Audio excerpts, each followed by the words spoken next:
So now that I've got my cyanotype in my contact printer, I can make a cyanotype image. Now you see I'm doing this again with a cut down 4x5 negative on top of paper that's been sensitized.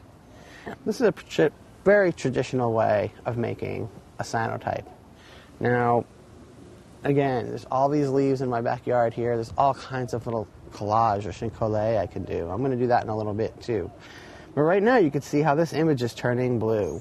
And what it's doing is it's oxidizing from the sun and it's actually exposing as I speak. It's pretty interesting to see it turn from that blue to almost a gray blue to a brown blue.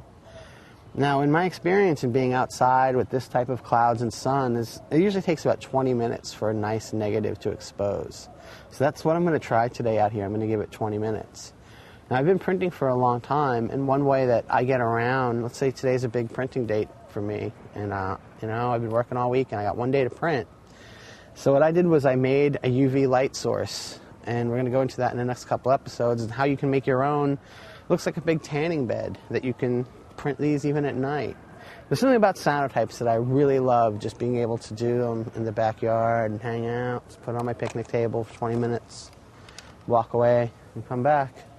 We'll see what we get.